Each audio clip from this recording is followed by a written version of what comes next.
Letter 16. Alright, let's see what he thinks. Hopefully I'll get some answers here.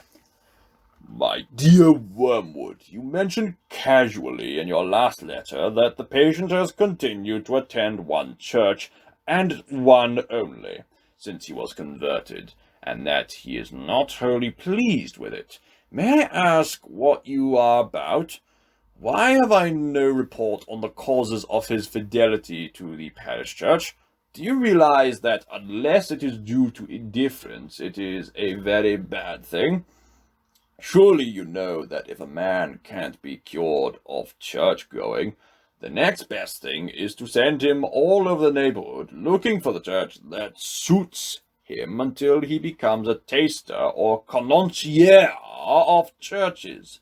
The reasons are obvious. In the first place, the parochial organization should always be attacked, because being a unity of place and not of likings, it brings people of different classes and psychology together in the kind of unity the enemy desires. The congregational principle, on the other hand, makes each church into a kind of club.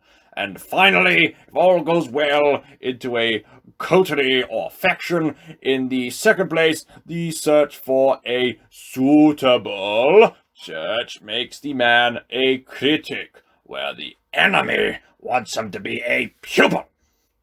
What he wants of the layman in church is an attitude which may indeed be critical in the sense of rejecting what is false or unhelpful, but which is wholly uncritical in the sense that it does not appraise, does not waste time in thinking about what it rejects, but lays itself open in uncommenting, humble receptivity to any nourishment that is going. You see how groveling, how unspiritual, how irredeemably vulgar he is. This attitude, especially during sermons, creates the condition most hostile to our whole policy, in which platitudes can become really audible to a human soul. There is hardly any sermon or any book which may not be dangerous to us if it is received in this temper. So pray bestir yourself, and send this fool the round of the neighboring churches as soon as possible. Your record, up to date, has not given us much satisfaction. The two churches nearest to him I have looked up in the office.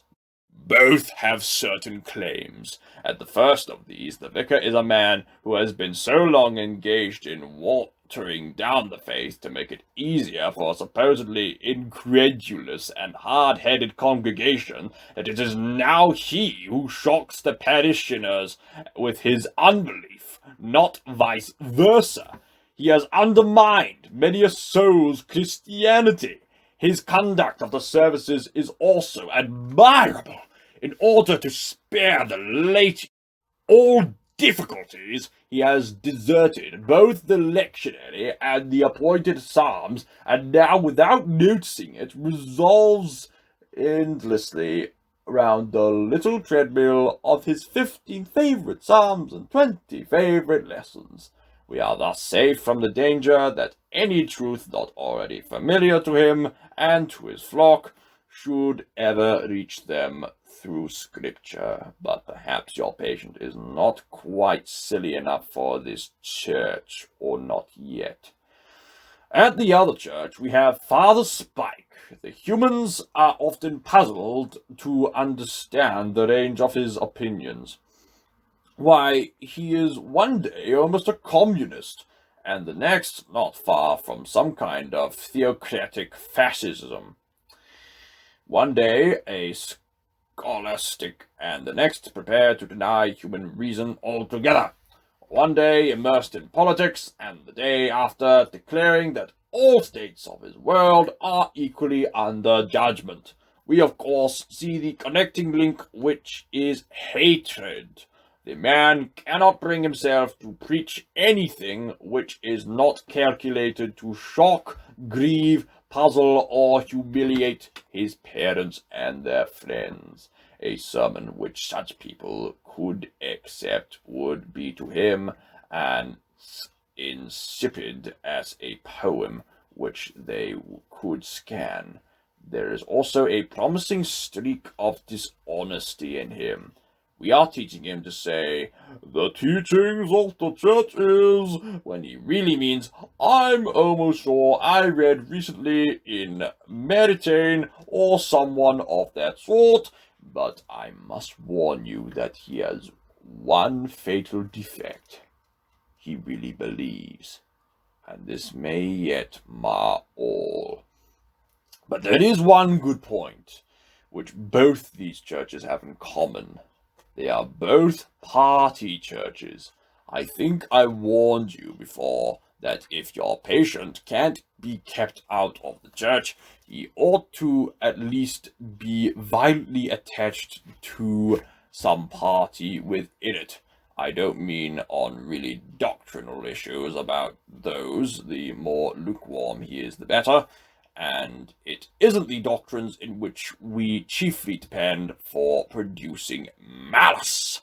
The real fun is working up hatred between those who say Mass and those who say Holy Communion, when neither party could possibly state the difference between, say, Hooker's doctrine and Thomas Aquinas's in any form which would hold water for 5 minutes. And all the purely indifferent things, candles and clothes and whatnot, are an admirable ground for our activities. We have quite removed from men's minds what that pestilent fellow Paul used to teach about food and other unessentials, namely that the human without scruples should always give in to the human with scruples. You would think they could not fail to see the application. You would expect to find the low churchman genuflecting and crossing himself, lest the weak conscience of his high brother should be moved to irreverence, and the high one refraining from these exercises, lest he should betray his low brother into idolatry. And so it would have been but for our ceaseless labour.